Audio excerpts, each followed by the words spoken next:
Chapter 24. The wind became stronger as they rode, following Fortune's shallow trail into the deep woods. Imogen had no idea how Gabe was following the broken branches, especially as the snow began covering them, but she believed in him. The trees whipped back and forth, and several times Imogen had to duck to avoid a tree limb. Suddenly, a loud crack sounded. A large branch from a birch tree began to fall, its limbs heavy from the thick, wet snowfall. As if in slow motion, Imogen watched it tumble, the sound vibrating across the ground and ricocheting across the forest.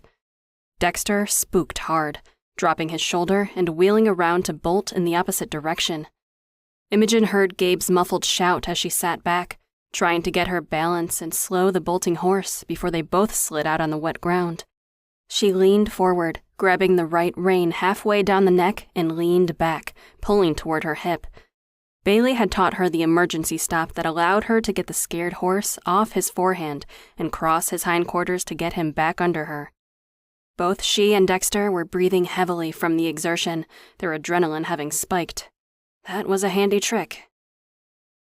Imogen's breath frosted the air like puffs of smoke as she struggled to lower her heart rate. She rubbed the horse's neck, grateful they were both safe. That was close. The trails were slick, and if she'd fallen off, they would have had 2 loose horses on their hands.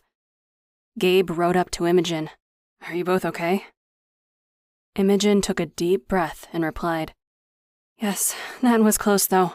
You and Rowdy?" He patted the Mustang affectionately. He startled, but was more worried about Dexter leaving than the branch falling. "That's our alarm, Jersey.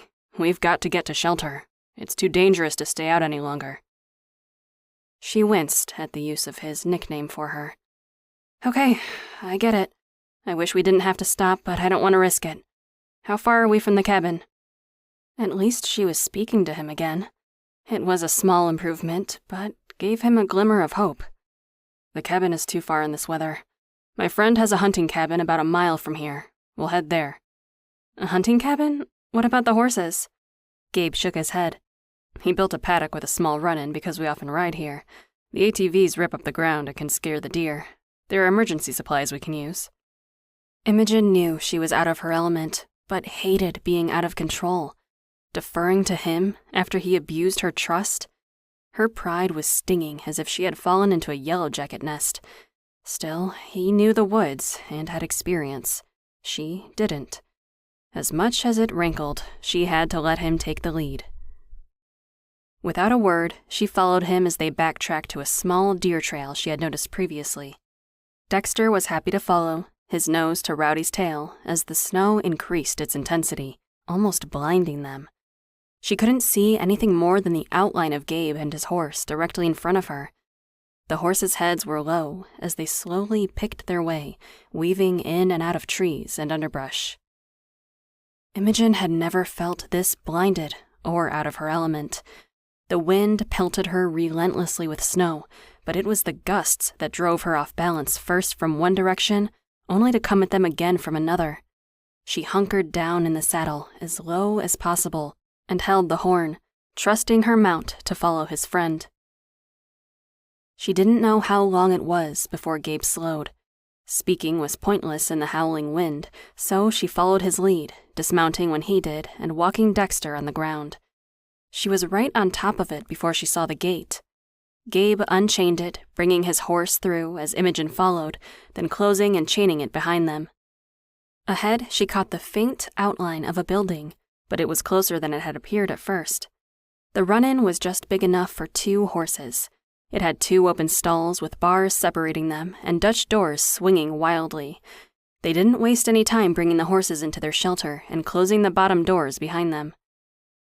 Imogen followed Gabe's lead, untacking her horse and placing the saddle, bridle, and cinch in a corner of the stall, away from the empty buckets.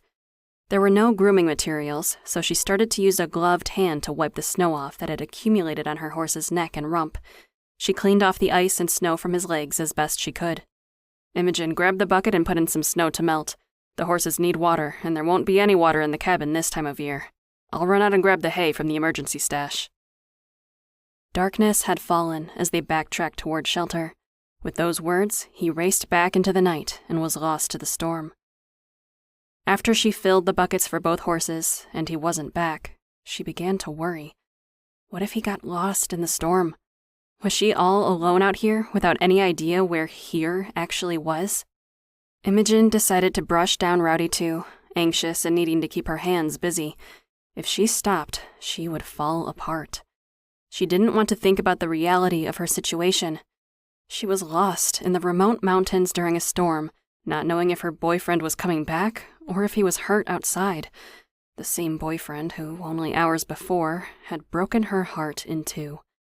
After all this, did she even want to be in a relationship with him anymore? She didn't want to think about him kissing another woman, but it was better by far than imagining Fortune alone and hurt in this weather. What if he was hurt? She couldn't bear to consider the possibility. She started to pace, her intrusive thoughts threatening to take over her sanity. Bang! Gabe was back, throwing a bale of hay covered in snow onto the ground next to the door. Rowdy nickered and bent to eat immediately, but Gabe shooed him away, closer to where Imogen stood. "Wait, big guy, let me get the baling twine off. You only get half." Dexter's ears perked up, and as he stood watching everyone in the opposite stall, he pressed his muzzle to the bars and lifted his upper lip in a flame in response. Gabe laughed. "I'm coming, buddy. I'm going as fast as I can." The baling twine cut, Gabe put away his knife in his belt case and handed Imogen several flakes. "Please give this to Dexter. This should do for tonight. They need to eat and keep warm." Nodding, Imogen did as she was asked. When she was done, they left, closing the doors behind them. She yelled out over the wind, "Are they going to be okay tonight?" Gabe nodded, then grabbed her arm, locking it in his before guiding her toward the cabin. The walk was longer than she would have liked, especially with the snow being incredibly deep in places and reaching her knees. She slugged through, starting to fall once or twice, but Gabe caught her, keeping her upright. "We're almost there," he shouted over the wind. And suddenly, they were. It was incredibly small, she noted, as he pushed open the door and ushered her inside. Imogen looked around, and her face reflected the horror she felt. There were no amenities, none at all. This cabin was one room, no more than 12 by 14 feet. If she were to be pressed, it brought to mind more of a shack. Clearly, it was meant for warmer weather, without an Arctic door or a bathroom. That meant, oh no, there was an outhouse somewhere and she'd have to brave the storm again to use it. The day just got worse and worse. That could wait, she decided, taking off her boots and peeling away the layers of clothing, the snow dropping off her to land on the ground by her feet. By the time she was done, she was sweating. Gabe had already placed his wet gear near the wood stove and started a fire. With how small this place was, it wouldn't be long until they were warm at least. Small victories. Gabe turned to look at her, taking in her flushed skin, mussed hair, and overall demeanor of defeat. He knew she was worried about her horse. He was too. This storm was bad. Thankfully, they had shelter. It could have been much, much worse. "I know it's not much, but we're warm and safe tonight. After we get settled, I'll look in the cupboards. There won't be much here, but there's bound to be something, and we have some emergency supplies." "Okay, sounds good. Let's hold off on the emergency supplies if possible, just in case the storm is really bad and we're stuck here." Imogen wanted to cry. This had turned into the worst day of her life. Now that the adrenaline was wearing off, reality was sinking in. "Do you think we'll find Fortune?" She needed to know. Her mind was a chaotic mess. Gabe paused in stoking the fire. He'd thrown in extra kindling to get it firing as hot as possible. He was used to the weather, but she wasn't. She had to be freezing. He looked at her, so strong and resilient. She was tougher than anyone gave her credit for, never once questioning him as he guided her up the trail in terrible conditions or complaining about the cold. She just did what needed to be done. Not many people had the fortitude.